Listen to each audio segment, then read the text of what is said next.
la capitale allemande accueille la 4e édition de la conférence mondiale sur le cacao.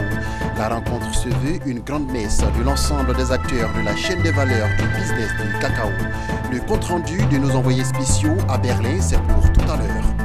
Il s'est ouvert ce lundi à Abidjan un forum national sur la mobilité urbaine. 2 jours de rencontres et d'échanges sur la politique de mobilité et d'accessibilité durable dans les villes ivoiriennes. Les étudiants de l'université Charles-Louis de Montesquieu instruits sur la culture d'entreprise au cours d'une conférence qui s'est tenue en marge de la 9e édition des grandes conférences royales.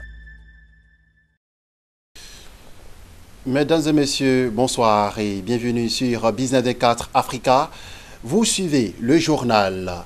Après la Côte d'Ivoire, la Hollande et Saint-Dominique, c'est au tour de Berlin, la capitale allemande, d'accueillir la 4e édition de la conférence mondiale du cacao organisée par ICCO, l'Organisation internationale du cacao. La rencontre se veut la grande messe de l'ensemble des acteurs de la chaîne de valeur du business du cacao. La veille de la cérémonie d'ouverture, le gouvernement fédéral allemand a offert un cocktail de bienvenue aux délégations venues de plus de 60 pays. Le compte-rendu avec nos envoyés spéciaux à Berlin, Jean-Charles Sibahi et Lignon Gilbert. Berlin, la capitale de l'Allemagne, accueille la 4e édition de la conférence mondiale sur le cacao.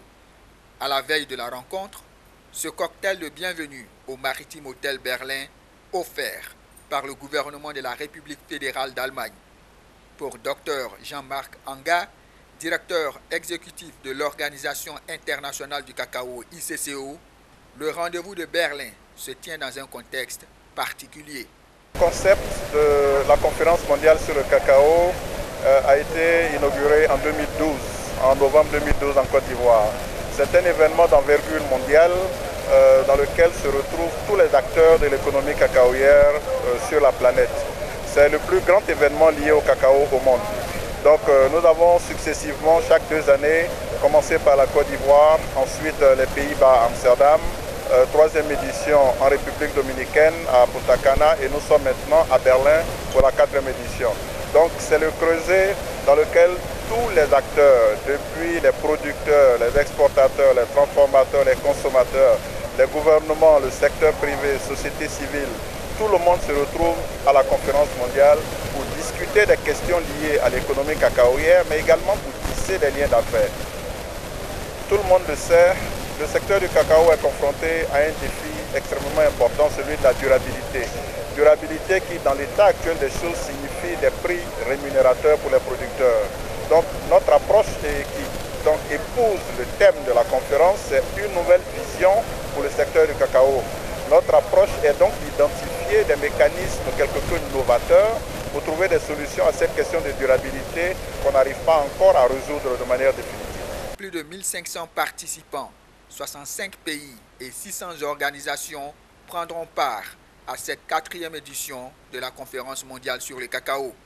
Panels, ateliers, rencontres B2B et partage de bonnes pratiques vont meubler le programme de la conférence de Berlin.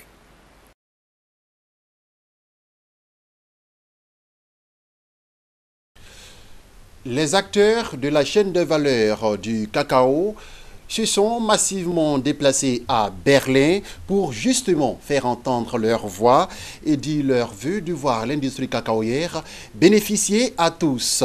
Suivons ensemble quelques réactions des producteurs et autres structures d'encadrement au micro de nos envoyés spéciaux à Berlin, Jean-Charles Sibahi et Lignon Gilbert. La première conférence mondiale sur le cacao a eu lieu en 2012 à Abidjan, en Côte d'Ivoire. On est aujourd'hui en 2018, ça fait 6 ans. Nous avons posé les jalons d'une caféculture durable à Abidjan. Aujourd'hui, il est question d'évaluer et de proposer une nouvelle vision de cette filière qui est stratégique à plusieurs titres pour nos pays producteurs. Donc mes attentes, c'est que, vous allez être surpris, c'est que nous avons mis en place les éléments clés de l'agenda global adopté en Côte d'Ivoire.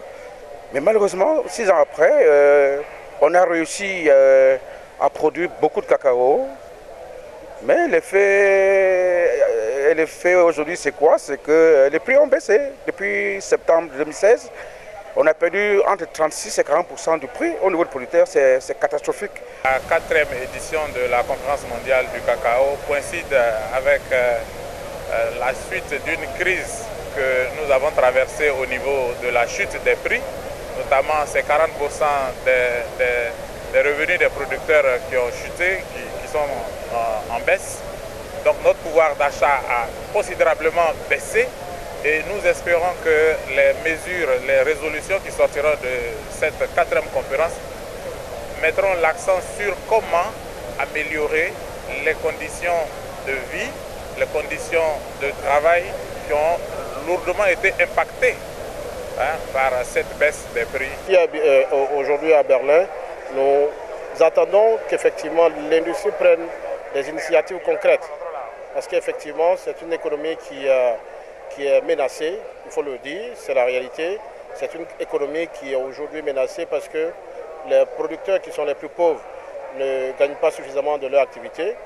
Donc nous attendons que cette conférence apporte des réponses appropriées aux problématiques qui se posent à l'ensemble des producteurs. La délégation togolaise a lu vraiment le cahier de charge de cette conférence et l'élément fort qui l'a intéressé, c'est comment aider, mobiliser les pays exportateurs, c'est-à-dire producteurs de cacao, à faire la transformation et la consommation locale. Ça, c'est un thème fort qui nous intéresse. Le second, c'est comment identifier les causes de baisse du prix du cacao producteur. C'est un véritable désastre pour nous au Ghana et si nous n'en prenons garde, c'est la production cacaoyère qui va graduellement disparaître.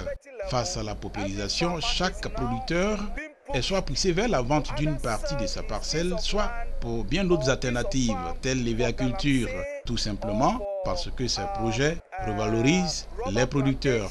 Et ça, c'est dangereux pour toute l'industrie cacaoyère.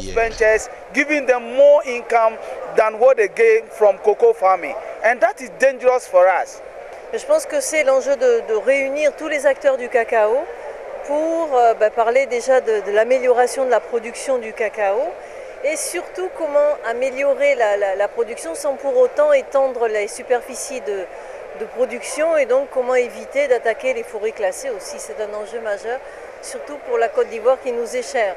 My expectations from this conference is saddening that Nigeria is not a participating member of ICCO, and we are looking at. Le Nigeria n'a pas un État aussi actif au niveau de l'ICCO, et donc nos attentes ici, c'est de faire en sorte que le Nigeria puisse être un pays qui compte au niveau de l'ICCO. Le Nicaragua est l'un des 5 pays au monde producteurs de 100% de cacao raffiné, cacao d'excellente qualité. Nous sommes ici à Berlin pour non seulement apprendre des autres pays producteurs, mais également pour partager avec les autres nos expériences et savoir-faire en la matière.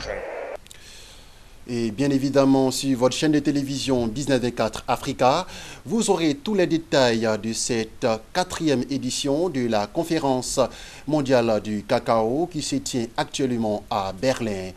Retour en Côte d'Ivoire, cette fois pour parler de l'ouverture du Forum national sur la mobilité urbaine. 2 jours de rencontres et d'échanges sur la politique de mobilité et d'accessibilité durable dans les villes ivoiriennes. À l'issue de ce forum, les outils pour le développement des transports urbains aux normes internationales devraient être fournis aux décideurs. Lawani Babatunde et Marie Seri. En Côte d'Ivoire, 50% de la population vit dans les villes. Cette tendance, qui devrait se poursuivre selon les prévisions, étouffe les zones urbaines et entrave la circulation des biens et des personnes. Ce forum national à Abidjan sur la mobilité est un cadre de réflexion pour trouver des solutions au développement des transports urbains. Une rencontre qui s'inscrit dans le cadre du programme de politique du transport en Afrique, SSATP. La mobilité urbaine est l'un des principaux défis auxquels doit faire face le secteur des transports en Afrique. Les villes sont de plus en plus congestionnées, souffrant d'une mauvaise planification urbaine. On prévoit qu'au cours des 20 prochaines années, il y aura en Afrique 30 millions d'habitants supplémentaires dans les villes. et qu'en 2050, 60% des Africains vivront dans des villes. Compte tenu du faible taux actuel d'équipement en moyens de transport, la croissance économique entraînera inévitablement une accélération de la motorisation, accélérant de plus belle les problèmes liés à la congestion, tels que les pertes économiques, les impacts sur l'environnement et la santé publique. Il devient donc de plus en plus urgent de fournir une réponse durable aux besoins de mobilité des habitants des villes. Le gouvernement ivoirien, sous la houlette du président de la République, son Excellence Alassane Ouattara, et du Premier ministre Amadou Gon Coulibaly, s'est engagé pour les années à venir à faire d'importants investissements afin de doter non seulement Abidjan, mais le pays tout entier d'un système de transport de haute qualité, moderne, assurant un service rapide, confortable et respectant les normes environnementales. Pour les acteurs du transport en Côte d'Ivoire, le programme de politique de transport en Afrique est une initiative à saluer, car pour eux, elle va permettre d'améliorer les conditions dans lesquelles ils exercent et favoriser la fluidité routière dans les zones urbaines à forte population. Cette prise en compte qui va demander notre implication, notre expertise, va nécessairement demander que nous présentons aussi nos préoccupations qui sont sûres de tous. Premièrement, le renouvellement du parc parce que le matériel que nous utilisons ne répond plus aux normes environnementales et aux normes de sécurité. Deuxièmement, la formation des acteurs parce qu'aujourd'hui et demain, il faut des conducteurs qui maîtrisent le code de la route, qui maîtrisent l'outil informatique, qui maîtrisent ce qu'on appelle la vision mécanique électronique du véhicule. Troisièmement, les infrastructures, parce que sans route, il n'y a pas de bon transport. Et sans bon transporteur, les populations ne sont pas en sécurité. Le programme de politique de transport en Afrique est un partenariat mondial créé en 1987. Il réunit 40 pays africains et des organismes internationaux qui œuvrent au renforcement des politiques et stratégies pour la promotion d'un transport au service de la croissance économique. Outre la Côte d'Ivoire, la Guinée, l'Éthiopie, le Ghana, le Nigeria, le Rwanda et le Sénégal bénéficient d'une étude intégrée sur les transports urbains et la mobilité. Récemment, l'université Charles-Louis de Montesquieu a organisé sa 9e édition des grandes conférences royales.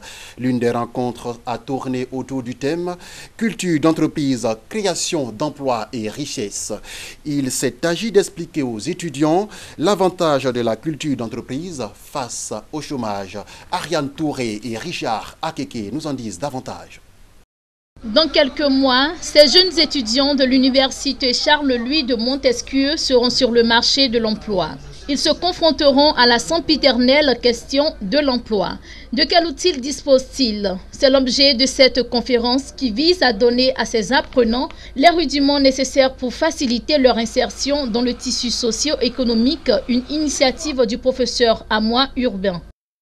C'est pour nous une façon de dire à nos étudiants que rien ne sert d'aller jusqu'à la fin de ces études pour savoir ce qu'on doit faire.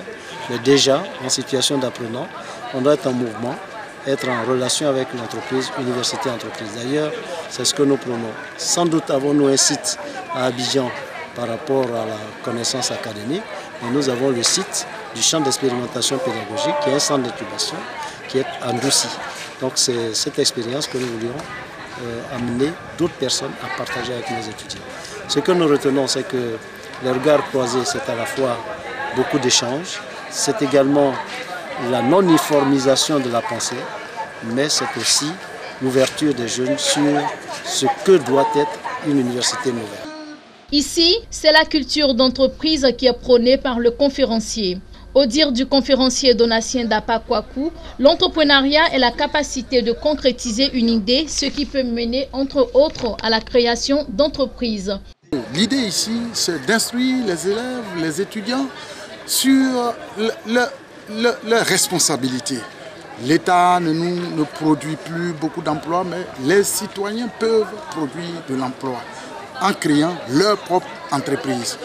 Cette conférence sur la culture de l'entreprise s'est tenue en marge de la 9e édition des grandes conférences royales. Conférence qui a vu la présence de divers panélistes. Le peuple Athian de Côte d'Ivoire a rendu un hommage au maire de la commune du Plateau, Akossi Benjo, une reconnaissance de mérite après plusieurs distinctions africaines reçues par le maire pour ses actions de développement, de paix et son leadership dans la transformation qualitative de la commune du Plateau. Mondésir Nascimento Odifini, Marie Seri.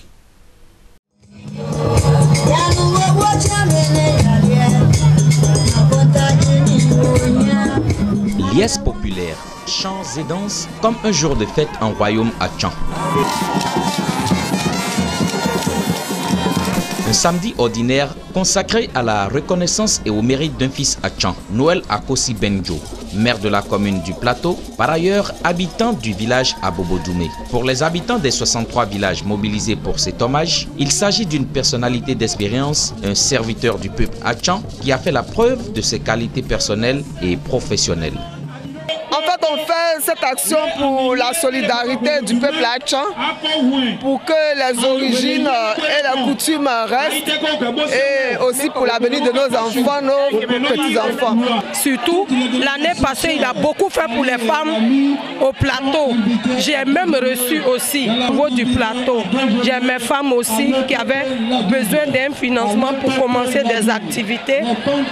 Il n'a pas regardé que je suis à Yopougon, dans son village, il nous a aidés. Moi aussi, il est nommé le meilleur maire d'Afrique de l'Ouest. Donc je l'encourage, que Dieu le bénisse et qu'il travaille encore abondamment pour le Plateau. Nous le soutenons.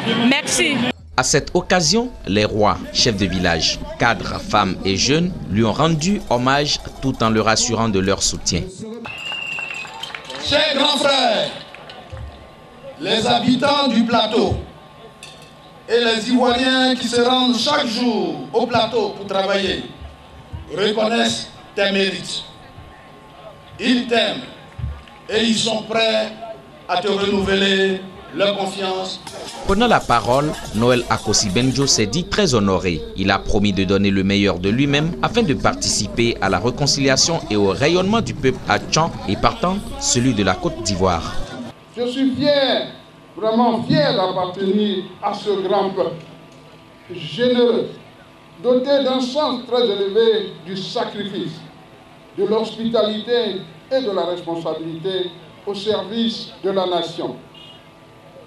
Nous avons, en illustration de cette réalité à Tchan, sacrifié nos terres, notre lagune, souvent même un peu de nous-mêmes, toutes les fois que la construction de ce pays l'a exigé.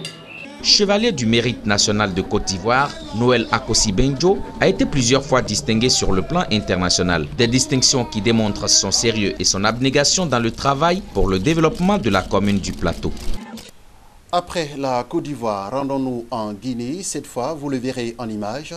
En Guinée, le président Alpha Condé a annoncé à Koya, dans l'ouest du pays, que les domaines de l'État vendus illégalement par des fonctionnaires indélicats seront récupérés et des poursuites judiciaires engagées. C'est ce que rapporte Guinée News.